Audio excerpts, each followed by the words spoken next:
because I think a lot of times when people are thinking about ticket sales, I know when we talk about the Living Green Expo, for example, we want to have 25 to 30,000 people there, and that's a large community event, but we're still thinking about what it is that's going to make people choose to come to our event on Mother's Day weekend as opposed to going to brunch or going to Cinco de Mayo.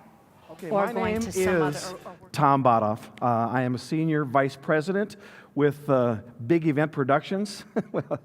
Take that for what it's worth, because all that really means is that when the four of us get together in a room, I'm the oldest one. That's really it.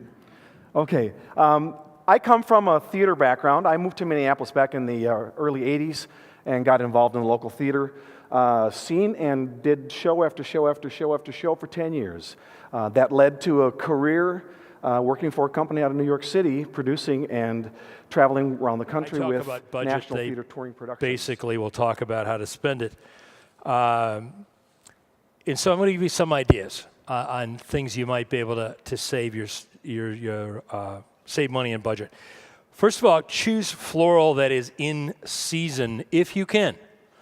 It is not always the easiest thing to do, but if you can, you're going to save a tremendous amount of money because it's not going to be flown in from Chile or California or wherever else it turns out. You can't give the same recognition for a $25,000 sponsorship to a $2,000 sponsorship because you're friends with the $2,000 sponsor. That will bite you in the butt every single time. People talk.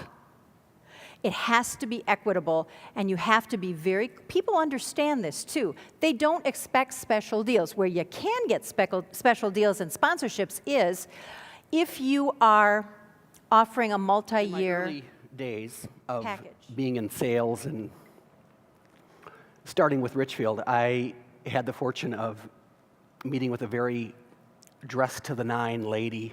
She came walking into our store, and I didn't know what I was getting myself into, and which is the reason why I continue to ask more and more questions as I learn my career. She was dressed to the nines, had diamonds on, big red lips, and I was trying to get some information out of her, and I said, what kind of event is this, have and what both is it? alluded to the things And that are she really important, from developing your objective from the front end, knowing why you're trying to get people to do something specific, to the key message and making sure that it is really specific once you have them in a room. I get to help people with the fun stuff and the what that Christy was referring to. However, I want to caution you that before you can actually even get to the what in what I do, if you're going to build a strategy around it and have the investment be worthwhile and live beyond the event, you need to go through a lot of the why first. Not rocket science, but it does take a little bit of planning and strategy as well. To get started, some of you may know this, some of you may not, but I'm going to start with this. There's public relations, there's marketing, and there's advertising. A lot of people who are not in our business lump all of those together. And I'm not just speaking to you, I'm trying to give you ways to speak to the people you answer to when they say, we need to get people, we need to do more public relations. But are you going to have to involve yourself with catering? Are you going to have to involve yourself with procurement that's going to be delivering stuff all over the building?